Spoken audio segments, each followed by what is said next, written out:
to be with my three good companions, just my rifle, pony and me. Microciné, bonjour ou bonsoir, ça va dépendre de l'heure à laquelle vous allez découvrir cette nouvelle émission. Mon invité, vous le connaissez, il est venu 2 fois sur cette chaîne pour nous parler d'un acteur et d'un cinéaste, Michael Douglas et Nicolas Roeg, et Dominique Legrand. Je suis très content en tout cas de renouer le dialogue avec lui. Pourquoi Dominique est là? Parce qu'il y a un livre. Voilà, je le montre. Alors, est-ce que je le montre? Oui, très bien, superbe. Le syndrome de l'île déserte. 50, avec en sous-titre 50 films incontournables. C'est aux éditions Complicité. Et je suis très content parce que là, on va parler de cinéphilie, pour le coup. J'espère qu'on ne va pas se disputer, parce que les cinéphiles, vous savez, hein, ils se disputent tout le temps, c'est terrible. Comme si leur vie en dépendait. Et il y a tout âge, hein, ça, c'est pas du genre quand on arrive à un certain âge. Non, non, non, on est toujours comme ça, et c'est très bien, d'ailleurs. Comment vas-tu, Dominique? Ça va très bien, très, très bien. Merci beaucoup. Je t'en prie. D'ailleurs, ce que tu dis, page 251, à la fin de ton livre, tu dis: «Ce qui est terrible avec la cinéphilie, c'est qu'elle ne s'arrête jamais». C'est vrai, c'est une maladie, déjà qui prend très jeune, contagieuse souvent et puis, il y a pas de remède. Tant mieux. Et tu as eu l'outrecuidance de nous dresser une liste, un top, comme n'importe quel cinéphile à la fin de chaque année, il y a toujours ce top 10, tu sais? Et ben là, tu t'es aventuré, sur un territoire vraiment très sinueux, et en fait, tu nous donnes 50 films, enfin tes 50 films incontournables, donc il y a beaucoup de choses à dire. Mais commençons déjà par 1 question très basique. Cette idée, cette envie de ce genre de livre, est-ce que c'était quelque chose qui trottait en toi depuis un certain temps? Tu le mettais de côté parce que aussi la cinéphilie, c'est un peu compliqué, surtout la liste des 50 films, voire des 10 films. Comment tu en es arrivé à ça? Alors c'est un projet qui est né quand même assez, assez rapidement. C'est pas un projet que j'avais comme ça, en tête depuis des années. Voilà, j'étais entre 2 livres. Je me souviens plus si c'était un roman, un livre de cinéma. Et puis, l'idée est née, je me souviens plus d'ailleurs si je l'explique au début du livre, mais en me mettant devant ma Oui, ma ta bibliothèque, tes DVD-thèque, si DVD. on peut dire.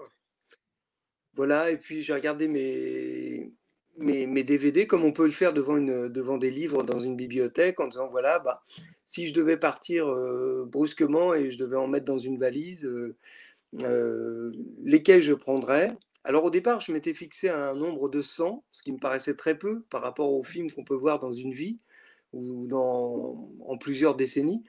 Et puis j'ai eu un peu peur que l'exercice soit répétitif d'un film à Mmh. l'autre.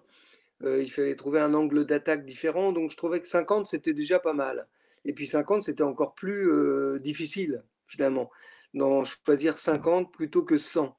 Alors effectivement, à un moment, j'explique que si même il y en avait eu 10 ou 20 de plus, il y en a forcément qui seraient dedans. Parce que le reproche qu'on va me faire, c'est tous ceux qui sont absents, bien sûr, Ah oui, et cruellement absents. Alors, je vais je t'en dois quand faire même d'ailleurs tout des de suite reproches, dire hein. que bah, oui, oui, bah, j'imagine.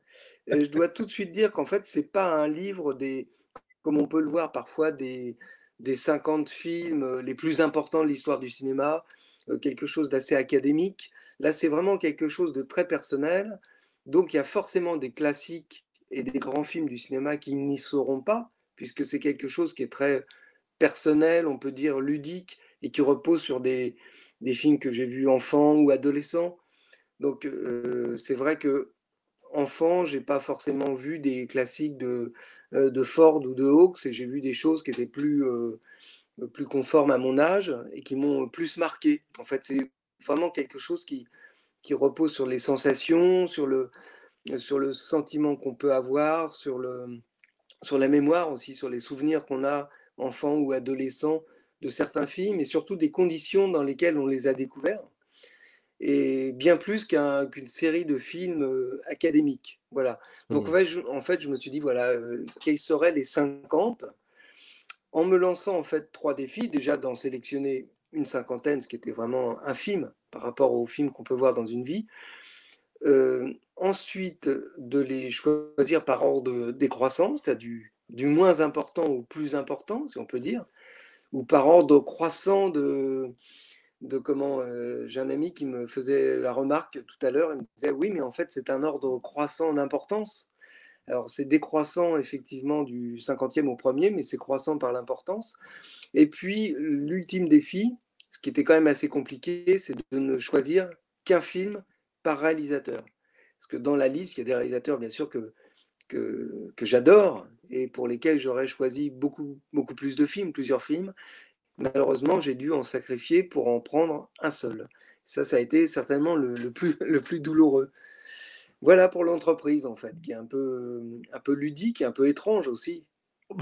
Me concernant, je trouve pas ça étrange, hein, pour le coup, hein, ça je te rassure là-dessus. Mais avec le recul, quand tu regardes les 50 films que tu as choisis, est-ce que ça te donne un aperçu un petit peu aussi de ton rapport au cinéma finalement? Oui, alors en fait, je me suis aperçu, effectivement, c'est tout à fait judicieux, ta remarque, c'est que je me suis aperçu que c'était très, très éclectique, qu'on passait quand même, en gros, on balayait des films complètement différents, de cinématographies différentes. Ça pouvait aller du 50e qui est Chute libre, qui est un film Mmh. d'un réalisateur qui a souvent été très contesté et très, décrié, hein, qui est Joël Schumacher, en passant par La femme des sables, en passant par La nuit américaine, hem, par Les chiens de paille. Bon, il y a beaucoup de films américains, il y a quelques films français, il y a, un film japonais, je crois, il y a un film d'animation, Mmh. et c'est vrai De René que Laloux, le film finalement de René Laloux. ce sont des films qui m'ont un peu construit, oui, tout à fait. C'est intéressant que tu fasses une liste comptable parce qu'effectivement, c'est ce que j'ai fait bien évidemment et donc on remarque sur les 50 films, il y en a 29 qui viennent, des qui sont américains et en même temps, Mmh. je pense qu'il n'y a pas un cinéphile qui n'ait pas, au moins une espèce d'ADN, lié au cinéma américain. Il y a quelque chose avec le cinéma américain qui est très fort. Je crois même que même les cinéastes provenant de d'autres continents, allez, je vais en prendre un comme ça au pif, Apichatpong Weerasethakul, ce cinéaste thaïlandais, je suis persuadé qu'il y a aussi des résonances avec l'Amérique, en tout cas avec un certain cinéma américain. 29 films américains, 8 films français, 3 films anglais, si je ne me trompe pas, 5 films italiens, un film japonais, un film russe, un film espagnol, un film allemand, un film australien. Et donc, ma question, c'est pas pourquoi tu n'as pas. Non, non, c'est très intéressant de constater, par exemple, que parmi ces 50 films incontournables, il n'y ait pas de films provenant d'Amérique du Sud ou d'Afrique, ou alors des films provenant soit du Moyen-Orient ou du Proche-Orient, ou de certains cinémas d'Asie aussi. Pas forcément le Japon, Mmh. mais la Corée ou, ou l'Iran, des choses comme ça. Donc, je ne vais pas te demander pourquoi tu Oui. n'as pas fait ça. En fait, c'est même pas une question, parce que je me rends compte que voilà, il y a quelque chose de cela. Il y a quelque chose, en tout cas, ça dit quelque chose aussi de ta cinéphilie. Alors c'est pas des cinématographies que j'ignore. Mhm. C'est des cinématographies que alors il y a des cinématographies que je connais pas très bien, hein, je vais être très honnête, hein. Bien Le sûr. cinéma africain dans son ensemble est quelque chose que je connais pas très bien. Le cinéma iranien, je connais un petit peu plus. Le cinéma asiatique dans son ensemble, oui, je connais d'autres films en dehors du Japon. Donc j'aurais pu, tu citais, Apichatpong Weerasethakul, dont j'aime beaucoup les films d'ailleurs. Donc j'aime beaucoup les films, qui laissent le spectateur dans une sorte de torpeur, de rêve éveillé. Enfin, c'est un peu étrange. Il est un des rares d'ailleurs un petit peu aujourd'hui à faire ça. Voilà, donc bon, je pense effectivement que mon ADN, c'est plutôt le cinéma américain, comme tu l'as dit. Voilà, bah, c'est un petit peu le fait du hasard. J'aurais pu citer quelques films belges aussi. J'aurais pu citer, oui, Oui, oui, bien il y a sûr. des choses très importantes qui manquent et voilà, mais effectivement, c'est pas des cinématographies comme je te disais que j'ignore, mais il y en a où je me sens plus d'affinité et puis il y en a d'autres que je connais moins au niveau culturel. Voilà, c'est pas Mhm. du tout un rejet de ma part, loin de là, mais j'aurais pu citer Youssef Chahine pour le cinéma égyptien, qui est un Ouais. réalisateur, dont j'ai vu beaucoup de films, que j'aime énormément. Mais voilà, je connais pas entièrement ces cinématographies. J'ai quand même certaines lacunes au niveau de ces cinématographies importantes que je connais pas très bien, c'est vrai. En guise d'introduction, page 7, tu écris un moment: «Aujourd'hui, le cinéphile détient à sa disposition toute une armada de supports autres que la salle de cinéma. DVD, Blu-ray, qui ont remplacé la mythique VHS, VOD, téléchargement, et cetera, par internet, par les bonus des DVD. Il a même accès par les bonus des DVD directement au secret de fabrication à l'envers du décor. Et tu poses une question très simple, hein, très d'ailleurs, ne perd-il pas un peu de la magie du cinéma? Ma question n'est pas une question de contre la nouvelle cinéphilie. D'ailleurs, je crois que c'était un texte de Luis Correcchi qui disait il y avait un sacré texte de Luis Correcchi qui s'appelait «Contre la nouvelle cinéphilie». Mhm. Des années pour être publié au Cahier. Ça avait un texte qui avait tout chamboulé, je crois que c'est dans les années 70. Mais toi, j'aimerais bien savoir, non pas si tu es contre, mais oui, toi, par rapport à cette nouvelle façon de, de pas consommer, pas manger, ça veut rien dire, mais juste de voir des films. Qu'est-ce que tu en penses? Alors je pense que c'est effectivement la cinéphilie, elle a muté. C'est-à-dire que la cinéphilie alors, je pense que d'une certaine façon, la cinéphilie, je sais pas, on en reparlera peut-être après, elle est liée forcément à quelque chose, de nous, de notre enfance. Donc elle est liée souvent à la nostalgie. Elle est liée aussi à la mélancolie, à une certaine mélancolie, une certaine nostalgie et le fait de revoir indéfiniment des films qu'on connaît même par cœur, plutôt que d'en découvrir de nouveaux, c'est presque anormal, c'est presque parfois de retourner sur ces terres qu'on connaît, qu'on a balisées, je ne sais combien de fois, avant d'en découvrir des nouveaux. Alors c'est vrai que, bon, moi je suis né en 63, donc j'ai commencé à devenir cinéphile, on va dire à 12-13 ans à peu près, vraiment à aller au cinéma. À aller au cinéma tout seul, j'ai commencé vers 14-15 ans à peu près, à aller au cinéma tout seul, mais j'ai découvert le cinéma avec mes parents aussi. Et donc dans les années, voilà, en gros, les années 70, 70, 75, quelque chose comme ça. J'ai commencé à aller au cinéma, seul peut-être dans les années, 76, 77. Donc à l'époque, heu, quand on est cinéphile, qu'on aime le cinéma, le seul moyen de découvrir ou de revoir des films, c'est de retourner en salle. C'est le seul moyen. À Ouais. l'époque, il y a pas d'autre moyen. La télévision, c'est simple, hein, la télévision, ça doit être, 1 chaîne, 2 chaînes, peut-être 3. Maintenant, on a des bouquets avec des centaines et des centaines de chaînes. On a accès justement à des chaînes, qui présentent énormément de films, hein, qui sont, des réservoirs pour cinéphiles. À l'époque, la télévision, c'est très peu de films. Enfin, il y a des films, mais c'est souvent les mêmes qui passent. Elle est aussi en noir et blanc, jusque dans au milieu des années 70.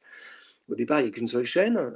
On est loin de la cassette vidéo, on est bien sûr encore plus loin du DVD, du Blu-ray, de la VOD. Donc en fait, la cinéphilie, elle pousse à retourner en salle pour voir des films ou à les découvrir à la cinémathèque, à les découvrir, alors pas au Forum des images parce que ça n'existait pas encore à l'époque, mais la cinémathèque, Palais de Chaillot, donc Langlois et puis de découvrir les films en salle et de retourner les voir si on les aime. Mais c'est vrai que maintenant, forcément, le cinéphile, ne passera pas forcément par ce retour en salle. Il aura accès, aux bonus des DVD, qui sont souvent très, très bien faits d'ailleurs, qui sont d'une grande richesse. Est-ce qu'on perd un peu la magie? Forcément, on perd un peu la magie parce que, voilà, on perd la magie de la salle, on perd la magie de l'écran, on perd la magie de la redécouverte à chaque fois pour découvrir un peu l'envers du décor. Donc on perd peut-être, oui, en magie, on gagne peut-être en connaissance cinéphilique, c'est possible. Mais ça a remplacé aussi les livres. Il y a beaucoup moins de livres aujourd'hui sur le cinéma qu'il y en avait avant. Enfin, Ah bon? je me souviens par exemple de rayons entiers, de livres. Ah oui? Je trouve qu'il y en a Ouais. moins. Moi, j'ai vraiment cette sensation Ouais, parce que bon, il s'avère que sur ma chaîne, je reçois, je crois je pense qu'il y a 60 ou 70 des émissions que je propose sont des émissions consacrées, dont la base à est des un livre. livres. Moi, j'ai l'impression qu'il y a beaucoup de livres. Alors, est-ce qu'il y a beaucoup de livres qu'on peut retrouver sur des rayons? Ça, je ne sais pas, mais j'ai l'impression que, il y a énormément de livres qui sortent, hein, sur le cinéma. Je sais pas, j'ai l'impression. Bah, je trouve qu'il y a des collections, il y a des maisons d'édition qui ont disparu, hein. Je pense par exemple à Ouais. une maison qui s'appelait Pygmalion, je pense à bon, moi j'avais publié par exemple aux éditions du Cerf, qui est une maison d'édition qui avait 50 ans quand elle s'est arrêtée, 50 ans d'existence. Donc je pense qu'il y a il y avait Ramsay, par exemple, Ramsay Poche, Ramsay Cinéma. Ouais, c'est Je vrai. pense qu'il y a beaucoup de collections qui ont arrêté. En revanche, c'est vrai qu'il y a beaucoup de collections qui ont démarré, qui marchent très bien, des maisons d'édition. Je pense à Marest, par exemple, À une Marès, ouais. maison d'édition qui a émergé il y a quelques années. Et c'est vrai que Pierre-Julien Marest fait un travail mais vraiment, vraiment remarquable. Et puis voilà, donc alors peut-être effectivement que j'ai pas fait attention à toutes ces maisons d'édition nouvelles. Il y a beaucoup de revues aussi, Ouais. parfois qui meurent assez vite, mais il y en a pas mal, donc qui ont remplacé un peu le phénomène du fanzine qu'il y avait avant. Voilà, donc en fait la cinéphilie, je pense qu'elle est toujours présente, et même très étonnamment chez des gens assez jeunes, parce que j'ai eu la possibilité d'animer un ciné-club pendant plusieurs années, ce que je Ouais. vais refaire d'ailleurs à partir de l'année prochaine, à côté de chez moi, à Marly-le-Roi. Et puis, je fais aussi des interventions parfois à l'UGC Parly 2, et je vois des publics très très jeunes. L'autre jour, par exemple, j'ai fait une présentation de Sorcerer, Mhm. et il y a énormément de gens qui étaient venus, qui connaissaient pas du tout ce film, bon, qui connaissaient Friedkin, Friedkin. qui avaient vu bien sûr forcément French Connection ou L'Exorcisme, mais qui n'avaient pas vu L'exorcisme. forcément Sorcerer. Et la salle était pleine. Et là, je présente Délivrance, par exemple, le 8 octobre. Ça va être étonnant de voir. C'est un film qui a 50 ans aujourd'hui, Délivrance. Ça va être étonnant de voir quel public sera là. Et je suis toujours surpris de voir des gens qui ont parfois 20-25 ans. Donc, c'est eux les cinéphiles de demain. Et ils viennent voir les films en salle. C'est ça qui est. Mais Et quand oui, j'animais ce ciné-club, ouais. Non, non, mais j'allais te dire quand que j'animais ce il y a ciné-club, une recrudescence de ciné-clubs oui, impressionnante. Je ouais, te parle pas, même pas de la couronne ou de la région parisienne, hein, je te parle de Paris, Paris même. Il y a énormément de ciné-clubs qui oui, se oui, font et la plupart, ce sont des cinéphiles jeunes de entre 20 et 27-28 ans. Très souvent, ces ciné-clubs sont des déclinaisons de revues de cinéma créées par ces mêmes personnes. Je pense à Revue Tsunami, je pense à Prisme Cinéma, et d'autres, Apache, oui. Mhm. Débordement, tout ça. Mais moi, je suis pas surpris parce que chaque génération a son lot de cinéphiles. Et je crois que, comment dire, non pas les dénigrer, mais en être étonné serait peut-être surprenant. Au contraire même, je crois qu'il y a une cinéphilie très forte, avec leurs propres moyens et ils écrivent même. C'est ça qui est très intéressant, sur soit de revues papier ou internet et ça parle beaucoup moi je suis absolument pas étonné et au contraire même, au contraire et ça parle d'une diversité impressionnante du cinéma pour le coup, hein. Mais c'est vrai que moi, j'ai toujours été surpris, et l'anecdote que je voulais te citer, c'est que quand j'ai lancé donc ce ciné-club qui était à côté de chez moi, Mmh mh. bon, alors bien sûr, c'est quelque chose qu'on avait préparé bien en amont avec le directeur du cinéma. Voilà, lui, il était partant pour faire un ciné-club, mais on ne savait pas si ça allait marcher. Bon, voilà, ça n'avait jamais été fait dans ce cinéma.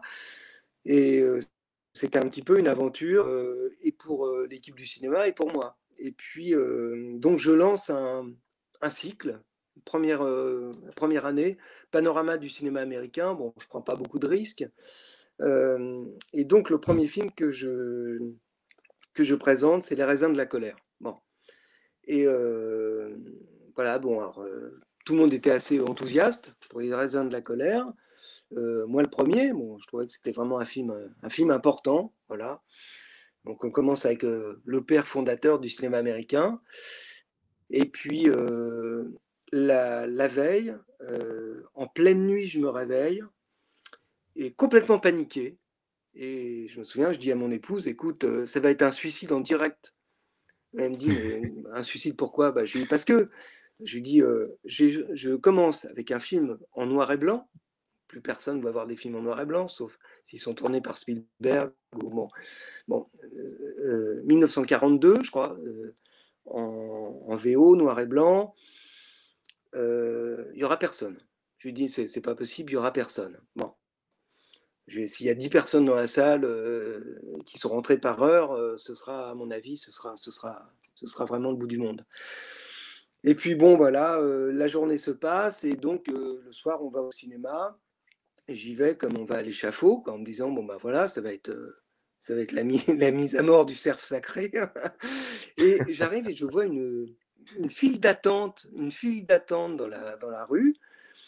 Et je me rappelle, je dis à mon épouse, bah, de toute façon, rassure-toi, ça doit être pour le film d'à côté, y a pas, c'est pas pour les raisins de la colère, hein. Ne t'inquiète pas, ce sera la plus petite salle, il n'y aura pas beaucoup de monde. Et en fait, non, non, il y avait à peu près 120 personnes qui Ah attendaient ouais. pour voir les raisins de la colère. Et c'était dans la grande salle du cinéma. Il y a deux salles, une grande et une petite. C'était dans la plus grande salle. Et c'était complet. Et j'en suis toujours parvenu. Et la même chose s'est reproduite avec Metropolis. Où là, j'ai dit, mais là, je suis encore plus fou. Parce que là, c'est carrément du muet, c'est encore plus vieux. Là, il y aura vraiment personne, c'est sûr. Et il y avait autant de monde.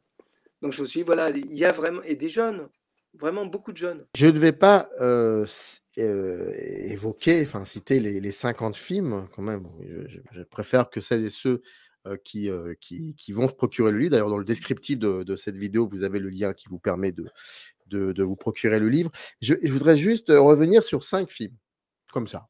Bon, voilà, 5 films sur lesquels j'aimerais bien, en discuter un peu avec toi. C'est pas forcément les 5 films les plus intéressants de cette liste. Voilà, juste 5 films comme ça, sur certaines choses, voilà, et ça pourrait être intéressant. Hem, on va commencer par le numéro 43. Numéro 43, c'est We Blew It, le film de Jean-Baptiste Toré qui date de 2017, pardon, et j'ai l'impression, voilà, c'est un film qui a été important aussi pour toi. Oui, c'est un film qui a été important. Bon, c'est vrai que je connaissais un petit peu Jean-Baptiste Toré avant. Il a eu la gentillesse d'écrire la préface d'un livre que j'avais écrit sur Toby Hooper. Donc, en fait, j'étais venu le voir à la fin d'une projection. C'était une projection de The Thing. Et puis, mais j'étais vraiment venu le voir en disant, voilà, j'aimerais bien vous demander d'écrire une préface, mais je sais que vous êtes débordé, archi débordé, et c'est vraiment, voilà, c'était un peu, j'y allais comme une bouteille à la mer. Et il m'avait dit, ah, mais ça me plairait bien, ça me plairait bien. Je me souviens à l'époque, il m'a dit, mon seul ennemi, c'est le temps. Voilà, faut trouver le temps. Et à l'époque, en fait, il était en voyage énormément aux États-Unis parce qu'il était en pleine préparation de We Blew It. Ça, je ne le savais pas encore. Et il m'avait dit, bon, il n'y a pas de problème, si je peux, je le ferai. Et puis, il m'a envoyé, alors c'est vrai, j'avais une deadline, comme on dit, il fallait que je rende le livre, et puis je voyais toujours pas arriver la préface, et puis la préface est arrivée, une magnifique préface de plusieurs pages, 6-7 pages, vraiment superbe. Et j'étais vraiment très honoré qu'il se fende d'une belle préface comme ça.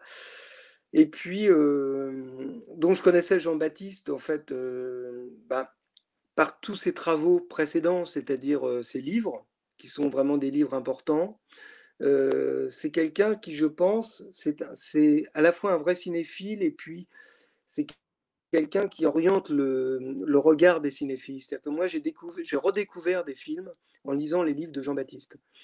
Mmh. En lisant son livre sur Argento, ou en lisant son livre son premier livre, un des premiers sur Carpenter, qu'il avait écrit en collaboration avec Luc Lagier, et puis bien sûr son livre Somme sur le cinéma des années 70. Et je me disais toujours, à quel moment il va passer, un jour forcément il passera à la mise en scène. Donc il avait fait déjà des tentatives. Il y a eu un premier film sur Argento qu'il avait fait dans les années 2000, d'ailleurs qu'il a couplé avec la suite ensuite, qui s'appelle Soupir dans un corridor lointain, où il avait associé la première version des années 2000 et puis la version récente. Et puis d'un seul coup est arrivé We Blew It, qui est pour moi vraiment un film, un vrai film, et pas un documentaire. Parce que c'est vrai que ça a été vendu comme un documentaire, et ça l'est, c'est pas une fiction. Mais je trouve que ce qui est très beau dans ces films, et c'est la même chose dans son film sur Michael Cimino, et je pense que ce sera la même chose dans celui qui va sortir, qui s'appelle The Neon People, Ouais. c'est que de plus en plus, il s'oriente vers quelque chose qui est à mi-chemin entre la fiction, c'est-à-dire quelque chose de très, très personnel et le documentaire. Là, je pense que même dans le prochain, on dépasse le stade du cinéma, parce qu'il parle plus du tout de cinéma, je crois. Il parle vraiment d'autre chose, sur l'Amérique, bien sûr. C'est vraiment son cheval de bataille, c'est son terrain d'exploration, c'est l'Amérique. Dans We Blue It, ce qui m'a beaucoup marqué, c'est qu'en fait, on revisite notre propre cinéphilie à travers ces images. Alors à la fois, il y a des entretiens, il y a des interviews de, euh, de personnalités. Hein, il y a Paul Schrader, il y a, bon, il y a Toby Hooper, il y a des personnes plus connues. Et puis, il y a beaucoup d'anonymes qui sont très importants et auxquels ils donnent une place aussi importante que les personnes célèbres. Et finalement, il y a quelque chose de très beau, c'est qu'il prend une scène, parce que le risque quand on revisite comme ça l'histoire du cinéma américain des années 70, il est tellement cinéphile que la tentation, c'est bien sûr de prendre des extraits de films. Mhm. Et, et ça, c'est le piège.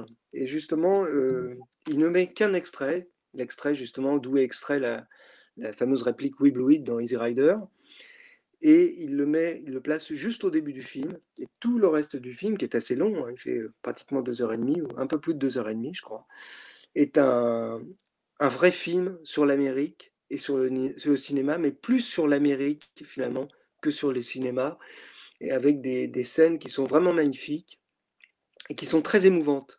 Et moi, j'avoue que la scène finale, elle m'a terriblement ému, vraiment très ému, pratiquement jusqu'aux larmes. Avec la musique de Terry Cat, qui s'appelle Tell Me, je crois. Et là, ça m'a vraiment bouleversé. Et je me suis dit, voilà, c'est un vrai réalisateur, c'est un grand réalisateur qui n'est plus, qu'on ne peut pas cantonner au cinéma documentaire, qui est vraiment devenu un réalisateur à part entière. Et voilà, et il reste un grand historien du cinéma, parce que c'est vrai que ses livres, son livre sur Michael Mann, par exemple, qui est vraiment un livre somme, ce sera difficile de faire après Jean-Baptiste Aurey un livre sur Michael Mann. Eh bien, je trouve que voilà, maintenant, il est devenu un grand réalisateur en 2, 3 films. Est-ce qu'il passera directement peut-être un jour à la fiction? Ça, je ne sais pas, faire un film totalement de fiction avec une histoire. Je ne sais pas, mais il s'en approche de plus en plus. On sent qu'il s'écarte de plus en plus et de l'histoire du cinéma qu'il connaît par cœur, mais ça restera, je pense, en Amérique. Voilà, mais non, Mhm. franchement, je voulais qu'il soit dans la liste, parce que moi, c'est une des découvertes les récentes d'il y a quelques années qui m'a vraiment bouleversé. Toujours sur le même registre d'être bouleversé, il y a en numéro 39, il y a La chambre du fils de Nanni Moretti. Ça, c'est quelque chose que et quand on lit ce texte, hem, comparé à d'autres textes où vous êtes un peu plus, dans la subjectivité, là, j'ai cette sensation que vous vous retenez, si je peux me permettre, enfin, si que tu te retiens, pardon, si je peux me permettre avec ce texte. Oui. Il y a quelques moments qui sont bouleversants et tu le dis, mais j'ai l'impression que tu te retiens. J'ai eu cette sensation-là. Bah, je me retiens. Bon, c'est un film bouleversant. J'ai revu récemment, et je voulais pas le revoir d'ailleurs, parce que je trouve que c'est bon, c'est un film qui est difficile à regarder, bon, ça, c'est pas un sujet facile, donc faut être un petit peu en forme pour le regarder. C'est pas un film qu'on regarde comme ça au hasard d'une soirée. Bon, je l'avais vu au cinéma, bien sûr. Alors, c'était très étrange, et je le raconte dans le texte, et que le lendemain, je partais à Menton. Et donc, je me suis retrouvé sur la plage des Sablettes, là où se termine finalement la chambre du fils. Et c'était très étrange, j'avais vraiment l'impression d'être replongé dans le film. Alors, c'est un film bouleversant par son sujet, et je trouve que Moretti, qu'on n'attendait pas forcément sur ce registre-là, qui avait été un petit peu on a souvent qualifié un peu de Woody Allen transalpin pendant des années, euh, au départ, et puis sur des sujets de plus en plus profonds, de plus en plus graves, à partir de films comme La Messe est finie ou Palombe la Rosa. On sent qu'on n'est plus tout à fait dans le Nanni Moretti du début, de Ecce-Bombo ou Je suis un autarcique, qui est son premier. Et puis là, on arrive sur un film dramatique, vraiment dramatique, puisque c'est la mort d'un adolescent, donc d'un enfant, qui est peut-être la pire chose qui puisse arriver à un couple, à une famille. Alors, c'est un sujet qui avait déjà été traité, hein, c'est pas nouveau. Je pense par exemple à Des gens comme les autres de Robert Redford, ou bien sûr, il y a l'innocent, il y a beaucoup de films sur la mort d'un enfant. Là, ce qui est très très dur, c'est alors c'est pas seulement sa mort, parce que dans les autres films c'était plutôt la maladie. Là, c'est un accident brutal. Donc on a cet adolescent d'un seul coup qu'on ne voit plus, et c'est comment montrer le vide.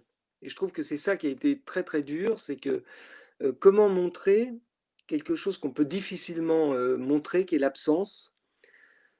Et l'absence digne, l'absence sans pathos, il y a pas de douleur, il y a pas de cri. Il y a une scène qui est bouleversante, qui est la scène où il doit passer un coup de fil pour annoncer la mort de leur fils à la famille, à des proches, et il n'y arrive pas. Il raccroche le téléphone, il n'y arrive pas. C'est quelque chose qui est très simple dans l'écriture. C'est vraiment très minimaliste, très basique. Et je pense que le film est fait de petites choses comme ça. Par exemple, quand il se déplace dans son appartement, qu'il essaye de toucher les murs, comme s'il il cherchait de l'espace, avec cette chambre du fils où finalement il n'ose pas rentrer parce que les objets sont restés tels quels. Il y a encore le blouson, il y a encore les vêtements, il y a encore le lit qui est là.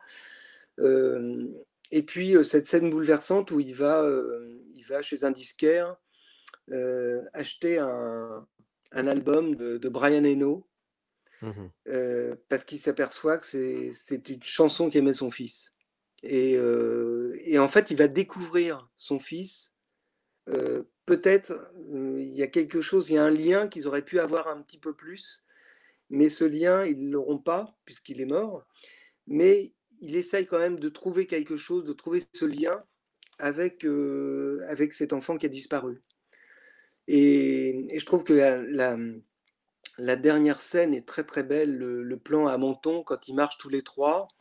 Ils sont sur la plage, ils vont tous les trois dans une direction différente, parce qu'en fait, bien sûr qu'ils sont tous les trois, il reste leur fille, il reste ce couple, mais on sent que cette famille, elle ne sera plus jamais la même, parce que voilà, un enfant a disparu, et donc tous les trois vont être, voilà, sont devenus trois personnes indépendantes, mais il n'y a plus l'unité qui existait avant.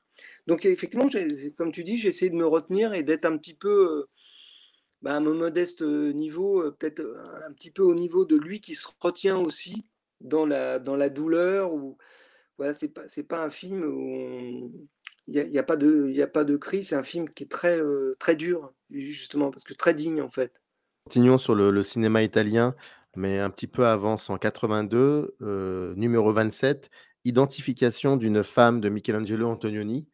Et tu écris page 75, cet extrait: «J'aime les films de cet homme», Antonioni en l'occurrence, «j'aime les films de cet homme car je crois qu'au fond de moi, j'aime me perdre, m'abandonner dans des contrées indicibles et m'en remettre aux événements. Et dans les films d'Antonioni, on lâche prise, l'illusion et le rêve se superposent, se mêlent pour finalement se confondre». J'ai bien aimé ce petit moment parce que ça va plus loin que le cinéma d'Antonioni, c'est ton cinéma, en fait. C'est vrai que j'aime, si tu veux, j'aime bien qu'un film soit une expérience, en fait, peut-être Mmh. plus qu'un film. Et alors, Antonioni, je ne sais pas si tu parleras de Jerry après, mais il y a Jerry de Gus Van Sant qui est aussi un film d'expérience. Mais pour revenir à Antonioni, Que tu as alors vu pourquoi j'ai dans choisi ce film que tu as d'Antonioni? vu dans une salle de cinéma où il y avait, quelqu'un qui ronflait et puis un couple qui essayait de faire l'amour, je crois, si c'est avec ce film-là, si je me trompe pas. Oui, Jerry. Oui, oui, Oui. Jerry, pas le Identification Non, d'une non, femme, mais c'est vrai non, que non, donc Jerry, je ouais. l'ai vu dans des conditions qui étaient absolument mémorables, et je suis resté jusqu'au bout extrêmement concentré. La preuve, c'est que j'étais vraiment, vraiment dans le film, alors que mes voisins apparemment n'y étaient pas. Bon. Ouais. Mais, mais Antonioni, c'est étrange parce que, oui, identification d'une femme, j'aurais pu choisir Blow Up, j'aurais pu choisir Profession Reporter, qui est peut-être l'Antonioni, un des Antonioni que je préfère, ou Zabriskie Point, ou peut-être parmi les premiers, l'Aventura.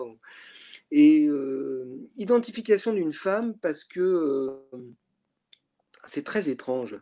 Euh, il y a des moments, toujours très étranges chez Antonioni. Et dans celui-ci, il y en a un particulièrement. C'est la scène où il roule dans le brouillard aux abords de Venise et ils se perdent complètement. Et la femme qui est à côté du personnage, du scénariste, est prise de panique. Et ça fait ressurgir bien sûr une crise entre eux. Il y a toujours des crises chez Antonioni. Il y a beaucoup de non-dits. Et puis je trouve que les scènes d'amour, elles sont très troublantes. Elles sont très troublantes.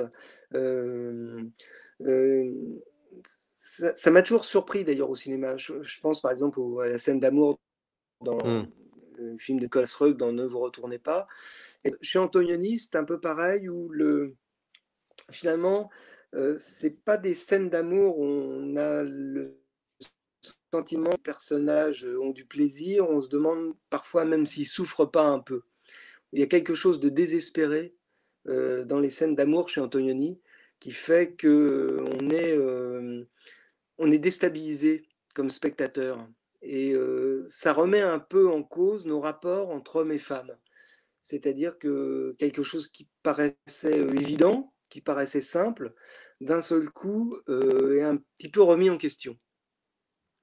Voilà, c'est un film très troublant, très étrange, où le personnage du créateur, effectivement, je crois que c'est Thomas Milan qui joue l'acteur, j'oublie toujours un petit peu son nom, mais qui est surprenant, qui a joué dans je ne sais combien de westerns, de films, un peu de série B, parfois série Z. Et puis là, il a un rôle très important.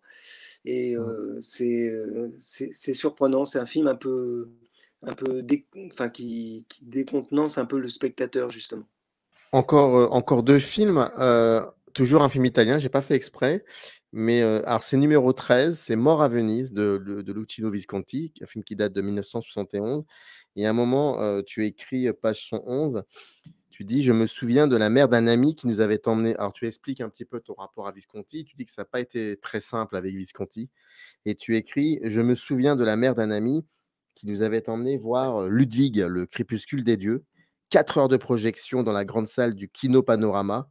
Lorsque j'avais demandé à mon ami pourquoi sa mère aimait Visconti, il m'avait répondu très simplement: Je crois que ma mère aime les films de Visconti parce qu'ils lui évoquent un monde dans lequel elle n'a jamais pu entrer. Je trouve ça très beau parce que c'est un territoire de cinéma finalement, ce monde. À part le voilà, donc je trouvais ça très beau. En fait, c'est vrai que est-ce qu'on cherche pas dans le cinéma quelque chose, finalement qu'on peut pas avoir? Ça me rappelle un peu la définition qu'avait donnée quelqu'un d'un film culte. Alors, je me souviens plus qui c'est exactement. On avait dit: «Qu'est-ce que c'est un film culte?» et il avait répondu: un film culte, c'est un film dans lequel on voudrait habiter». Je crois que c'est le premier film de Visconti que j'ai vu et je me suis dit: «Oh là, si tout Visconti est comme ça va être terrible, quoi». Et puis, et c'est vrai que c'est un cinéaste que j'ai mis longtemps à aimer, Visconti. Et c'est peut-être par le biais de Mort à Venise que j'ai aimé Visconti. Et je me suis aperçu que c'était un réalisateur extrêmement important, qui avait plusieurs Visconti, qui est le Visconti du début, qui est un Visconti très populaire, qui est justement le Visconti de Rocco, qui est un Visconti. Il y a eu un malentendu après, justement. Je crois que c'est Jean-Baptiste un jour qui expliquait qu'il y a eu un malentendu avec Visconti par rapport aux Italiens. C'est que les Italiens, on avait fait un cinéaste très très populaire au début, alors qu'il venait quand même d'un milieu extrêmement aisé. Et puis après, avec le Guépard, il est retourné, Senso, le Guépard, il est retourné finalement une ambiance, quelque chose qui est de l'aristocratie qu'il connaissait bien, forcément, puisque c'était quelque chose d'où il venait, mais ça l'avait mis un petit peu en désaccord avec les Italiens. Et Moraveni, c'est un film que j'aime beaucoup, parce que bon, j'ai eu l'occasion d'aller à Venise plusieurs fois et entre autres sur la plage du Lido, puisque tout le film se passe au Lido et quand on est sur la plage du Lido, on n'est pas tout à fait à Venise, hein. Voilà, c'est une île à part, le Lido, et d'un seul coup, et c'est vrai qu'on est dans une ambiance qui est un petit peu hors du temps par rapport à Venise, bon, qui est déjà hors du temps aussi, mais là, dans le Lido, on est un peu dans l'ambiance de Proust aussi, où il allait, il se rendait au Lido aussi, hein. Et puis, on est dans ce grand hôtel des bains dont on a le sentiment qu'il n'a pas bougé, il est figé dans le temps.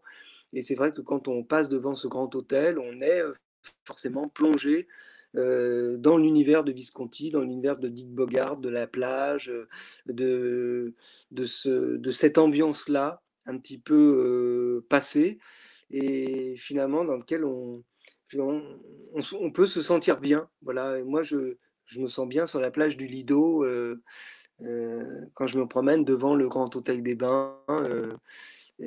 Je suis dans le film de Visconti, donc il y a un peu de ça aussi. Et enfin, le dernier film qui, en l'occurrence, est le premier, celui que tu as mis en haut de la liste, c'est 2001, l'Odyssée de l'espace, qui est pour toi est une claque monumentale et reste une claque monumentale. Il y a un avant et un après, c'est ce que tu dis d'ailleurs. Oui, oui, oui, alors je l'ai vu assez jeune, hein. Je l'ai souvent revu en salle après, mais je l'ai découvert dans un cinéma qui n'existe plus, qui s'appelait Les Trois Haussmann. Donc c'était un cinéma qui était dans une petite rue qui donnait sur le boulevard Haussmann, un cinéma de 3 salles. Et donc c'était pas une grande salle. Je l'ai pas découvert dans une grande salle alors qu'il aurait mérité effectivement. Après, je l'ai revu dans des salles plus grandes, hein. Et puis j'avais toujours entendu parler de ce film et j'avais vu enfant, en fait. C'est là où je me dis que la cinéphilie, ça repose quand même beaucoup sur l'enfant, sur la nostalgie. J'avais Oui. découvert quelques plans du film en noir et blanc chez mes grands-parents, euh, voilà, au cours d'une présentation de film, style Monsieur Cinéma ou quelque chose comme ça. Et ils avaient une télé en noir et blanc. Donc bien sûr, toutes les scènes que je les voyais en noir et blanc. Et, euh, et donc, c'est une petite scène où on voit Dave Bowman qui rentre qui revient dans le vaisseau, mais alors il est propulsé en apesanteur. Il est dans un sas en fait. Mm. Et voilà, c'était une scène vraiment de quelques secondes, quoi. Et ça m'avait fasciné. Et je me suis dit, il faut absolument que je voie ce film. Alors bien sûr, à l'époque, j'ai 14-15 ans, enfin même, je suis beaucoup plus jeune que ça. Et puis, quand je commence à aller tout seul au cinéma, j'attends une sortie, ou une ressortie plutôt, de 2001. Et un jour, il est projeté donc aux Trois Haussmann. Donc je vais le voir. Et là, effectivement, je ne dirais pas que ma vie a changé, mais il y a eu un avant et un après. Je vais le voir en plein été, donc il y a ce sentiment de, effectivement, il fait très très chaud sur le boulevard Haussmann, on est au mois de juillet, on est au mois d'août. C'est les reprises, hein, c'est à l'époque, les reprises, l'été, enfin les cinémas tournaient un petit peu à vide, donc on passait des films anciens. Et puis bon, c'était un classique du cinéma, donc on le ressortait au cinéma. Et je me souviens qu'il n'y avait pas beaucoup de monde dans la salle. Et puis, d'un seul coup, je me suis retrouvé dans l'espace. Je suis passé du boulevard Haussmann où il y avait des voitures, du monde, de la chaleur, du bruit.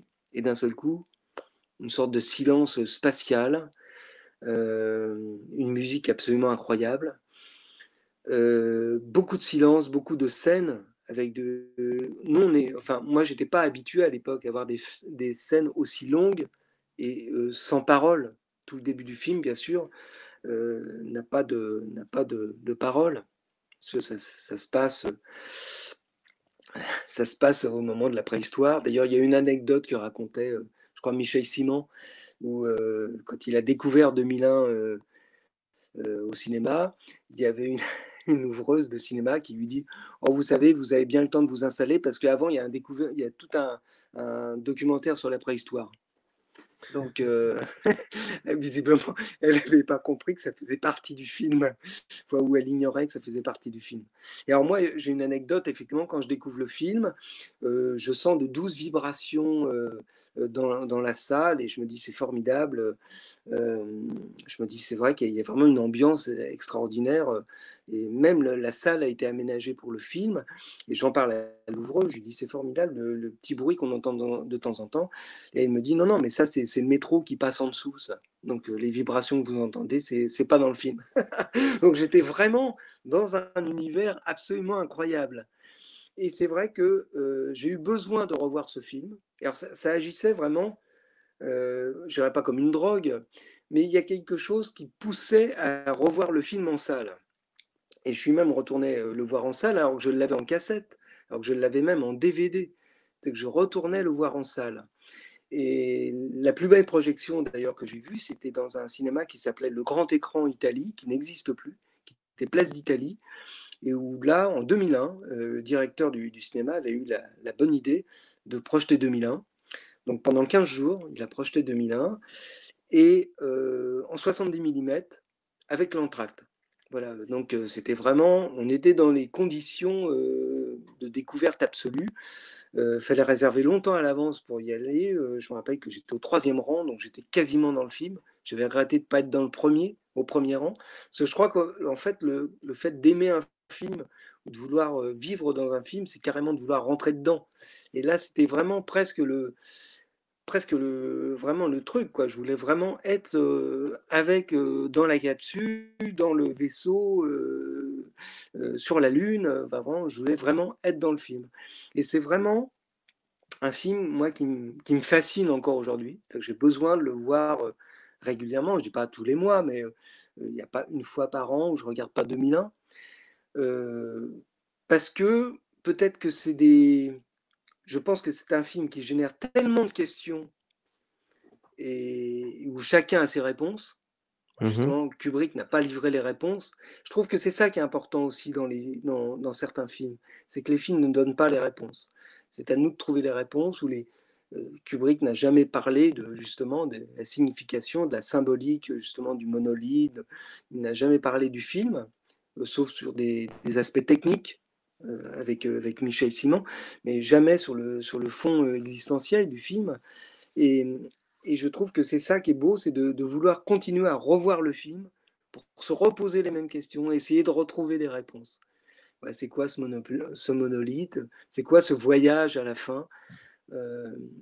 Et je me souviens, ce qui m'avait fasciné quand je l'avais vu la première fois, et ce qui me fascine toujours, c'est cette arrivée dans cette chambre du XVIIIe siècle, où là, d'un seul coup, on est presque replongé dans Barry Lyndon, où il y a ces dalles lumineuses au sol, et puis on a des meubles d'un mobilier du siècle précédent, ou de 2 siècles avant, et on a l'impression que plusieurs genres se confondent dans le même film, que ça se mélange, et on ne comprend pas. Et on est fasciné par ce qu'on ne comprend pas, justement. Et ce qui rejoint ce que tu disais, si je ne me trompe pas, c'était pour identification d'une femme, je crois. L'idée de se perdre comme ça dans un cinéma, oui. dans un film. Et il y a de cela. Oui, on aime se perdre, oui, tout à fait. Le syndrome de l'île déserte, 50 films incontournables. C'est édité chez les éditions Complicité. Alors, délibérément, je n'ai pas cité les autres films. Hein. Il faut être curieux et puis il faut vous procurer le livre. Et c'était Dominique Legrand qui a pris un peu de son temps pour nous parler aussi de cinéphilie, de sa cinéphilie, de ce qu'il pense d'aujourd'hui, et puis surtout de revenir sur quelques films. Voilà. Et donc, c'était vraiment un plaisir. Merci à toi, alors, Dominique. Tu reviens. Je t'en prie. J'ajoute juste pour l'anecdote que j'aime beaucoup la couverture du livre. Et donc cette bobine dans le sable, justement. Voilà. Et alors, pour l'anecdote, c'est une photo de mon fils qui est photographe, un de mes fils qui est photographe, et je trouve que c'est une très très belle photo.